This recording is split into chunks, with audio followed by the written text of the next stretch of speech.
Hey guys, what's going on? Today I decided that maybe I'm gonna start doing some book reviews on occult books and books on magic and stuff like that. Over here watching the YouTube video that I did yesterday about tarot, and I must say it's pretty damn good. Couldn't have done better myself if I was someone else. Uh, so you all know how I feel about modern magic. I'll get to reviewing that, but first and foremost, I want to talk about this book right here.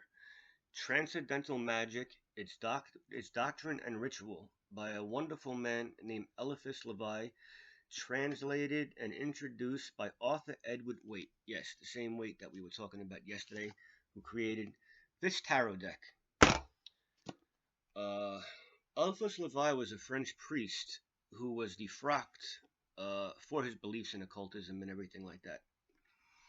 This was the first book that he wrote in a series of excellent books, and probably one of the most important books in magic. Um, from beginning to end, he lays out the occult. And when I say occult, I'm talking about all aspects of occultism, what was once hidden knowledge.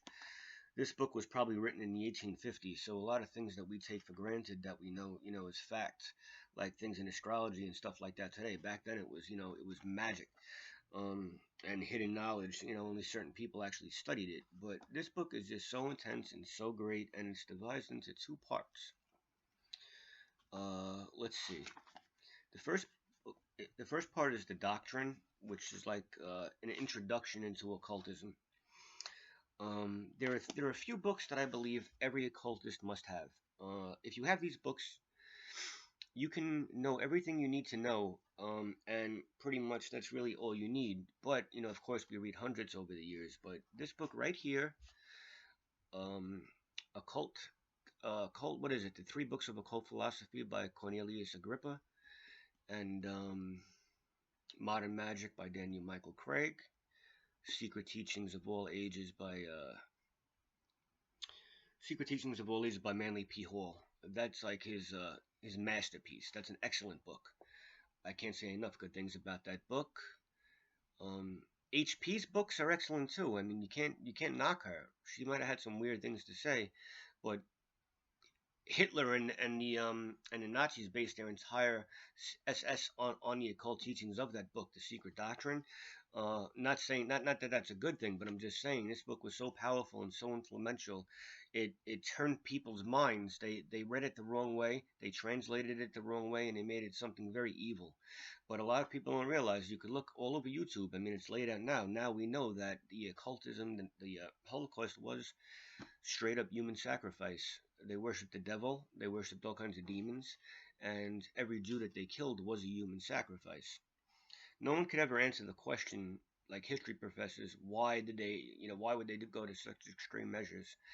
The reason that they went to such extreme measures is because they believed that, like I said, every person that they killed was a sacrifice to an entity, and they prayed to the Black Sun, and they wanted the Black Sun, and inner Hollow Earth to come through a portal, and they were going to be the grand masters of the master race, which they felt Thor and the Atlanteans and all of them were a part of. But anyway, that's off topic. But these are things that we're going to get into, and of course, the Bible. The Bible is probably the most important book in occultism, and the Book of Enoch.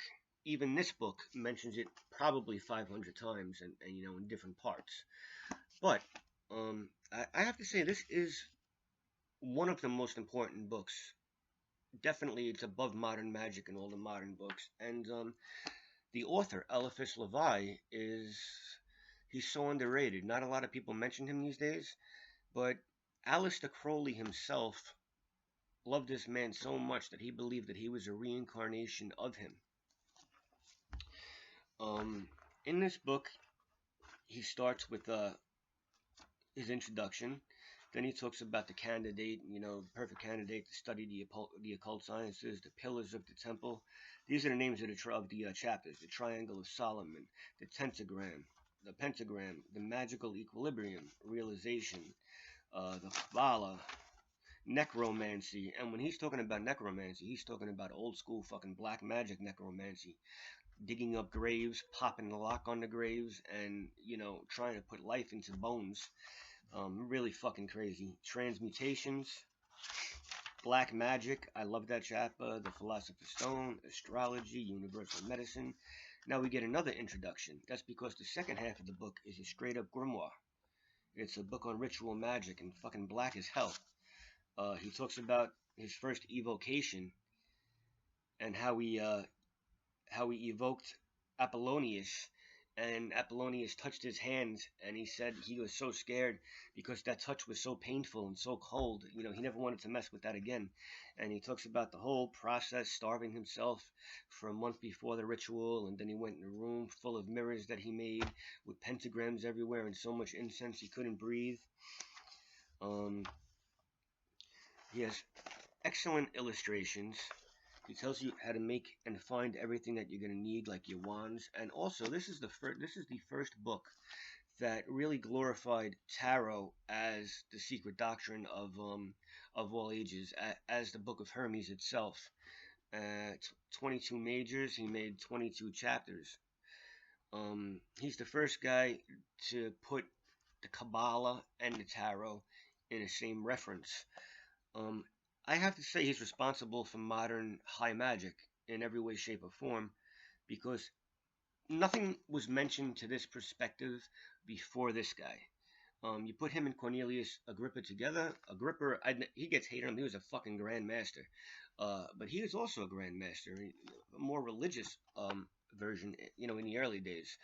Cornelius Agrippa actually grew up and debunked his own books, but, you know, that's another story. But this is also the first book which taught me a very interesting concept and a very potent concept, which is the magical squares. Now, I'm still learning this. Anyone who knows me in my personal life, I have a fucking bad problem with math. So, yeah, you know, I'm still learning. But then he actually goes aside with the Book of Hermes and how every single tarot is a secret knowledge. And he says if you put a man... Let me get a sip of coffee here.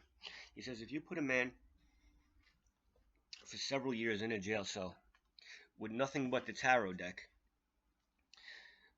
this man could be dumb as hell. He says when he emerges from that jail cell, he'll have all the knowledge in the world. He'll be intelligent and versed on every single topic you could even think of.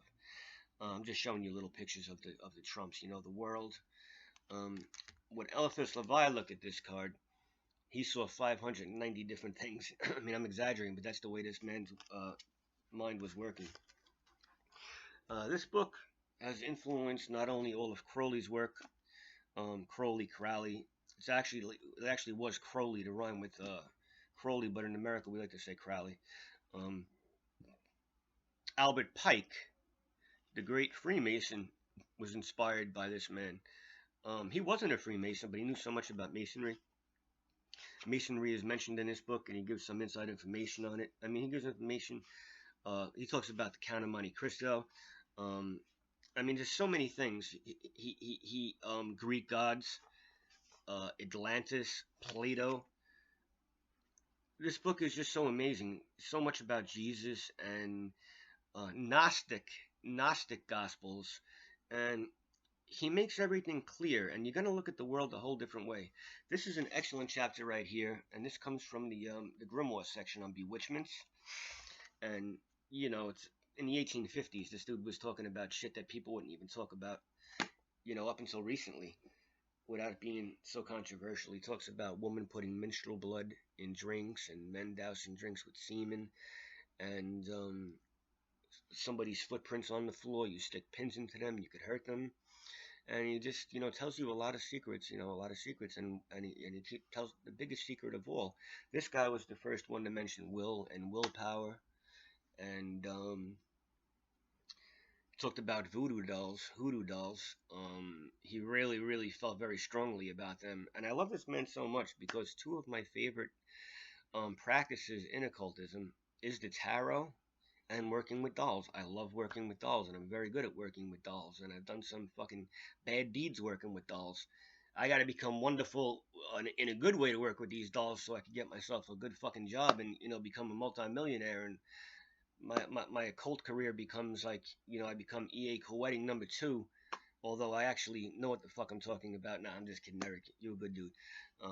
You're just silly with it.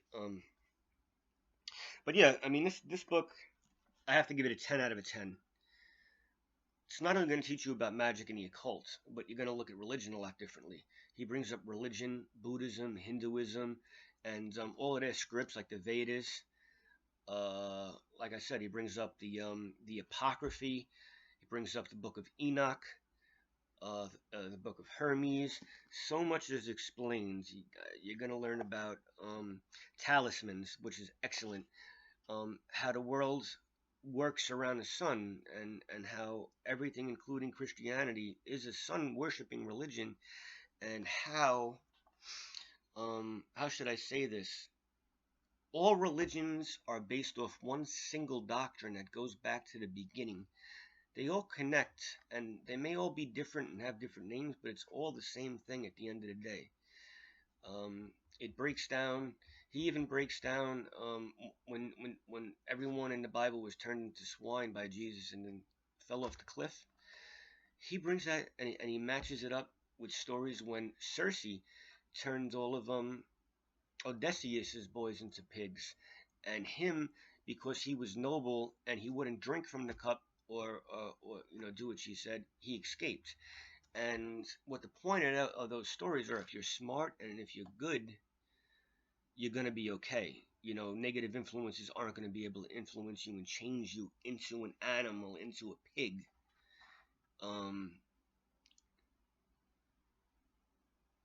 I always had a lot of issues my whole life. Some mental problems, some physical problems. And on that aspect, I'm still working through it. A lot of people around the internet always praise me for having such wonderful results that I give my clients when I get clients, and I do really good work for them. See, the problem is I could do great work for anybody else. When it comes to my own self, I'm still struggling overcoming my own problems. And magic and occultism is all about self-worth and self-belief and peace of mind. And when you're not feeling well and you don't really have a great support system and everything around you is shit, it's hard to focus on your own inner magic and changing yourself around. But with the help of, my friend Joey and his family, and my mom, and a couple of other people who supported me and stayed with me, I pulled out of a horrible situation, which technically I really did not get myself in. It was never supposed to happen, but it just did. And magic, this was all I had. For years, occultism is all I had, and it has changed me. And personally, I'm getting better, but I still have my down days. But my point of speaking about this is that alchemy and magic and transcendentalism is all about the inner self. It's been masked and dummied down for years to make it like, oh, you're supposed to turn turn iron into gold and stuff like that. It's symbolic. Mentioning shit like that was always done just to throw people, which they call non-worthies, non-initiates, off track. Make them run in circles for their whole life trying to do something which is impossible. We are the iron or the shit, the rock, and we're trying to turn ourselves into gold. That's what high magic, alchemy, and all of the different magics are about on one level. Then making your life better, making other people's lives better is where spell work and all of that stuff comes in. That shit, I don't believe in curses, so I can't be cursed. 100% false. People who don't believe in curses, you can actually hit them the best because they're not going to believe that anything's happening to them, so everything is going to be superstitious. So that's another thing that's kind of hard. The universe has a push-pull effect to it. But what a lot of people don't realize, the push-pull effect is somebody wrongs you, somebody does something horrible to you. What goes around comes around. And if we have to be the person to send that thing back around, the Lord, Mother Nature, the universe is going to understand that. In a way, they sent an eye for an eye, was said in the Bible. So we are allowed to, we're allowed to attack. And this book gives you great tips and great ways to attack, to protect yourself, also to get your lover. Like all occult books, it doesn't really tell you how to make money. For some reason, since the beginning of history, this is great. All these little evil symbols, and it's telling you this ritual. It's really crazy and old school. But it was always like bad. Oh, I'm in the occult, so I have to be dirt poor. Socrates. I mean, so many people going back all the way to the beginning gave all of their belongings away. Jesus Christ himself was homeless, sleeping on other people's homes, eating their food. The new generation don't believe that. Um, this is a world and it's war, and we have to survive, and we have to make money. So Jason Miller writes some amazing books. I've mentioned many times his Sorcerer Secrets. I got a lot of good rituals out of that book, and his book Protection and Reversal Magic. I'm actually going to do a review on this book. He has a book called Financial Magic. I have to get that book because money is the name of the game. And, you know, one thing that he does say, and he's very true about it, you have to have a job. If you want to be a magician, you have to work. Um, for very few people, magic becomes a full-time job. And if you have a job, you sustain yourself, and you're able to obtain everything that you're going to need to do your work. Try to keep your mind clear. Avoid drugs as much as possible. I mean, he mentions all of these things too. I'm telling you a little bit what's in the book, but I mean, it's obvious. You want to do drugs to expand your mind, that's one thing. You want to play around, that's one thing. But Manly P. Hall has a very interesting sermon on this, and he talks about how it just destroys your body and your chakras and your kundalini and your chi, whatever you want to call the force inside your body. But any of that stuff is like being possessed, and it actually opens up gateways inside yourself for negative entities to come and take possession and control you. So yeah, this video turned into a little bit of a lecture, but also, you know, praising this. Anything from Eliphas Levi is amazing. He came in with a Gnostic transcendental view on magic, mixing high and low, his own system, and just beautiful writing, beautiful writing. And he name drops so many books and so many other occultists from the old school, like Agrippa, and just so many people. You're going to leave with this book, and you're going to have all this knowledge and all of these different ways that you want to go and paths that you want to study. And Albert Pike, I mean, Albert Pike, I first learned from this guy. I was never a Mason. I thought about the Masons. You know, I read Pike's book, man. Shit, what a good book. Those Masons have some knowledge, boy. They don't admit it, but yeah, I'm going to get down with them one day. I was approached by the OTO to join them. I'm not the hugest fan of Crowley, so obviously I didn't say it, but one day I'll join one of these secret societies and see what's up. Probably if they accept me, I would love to join the Masons. Holla holla. Figadala. Not only do I recommend anything by Levi, anything by Waite is amazing. The tarot deck, all of his fucking books. I mean, the guy can be boring sometimes, but he just comes with so much knowledge.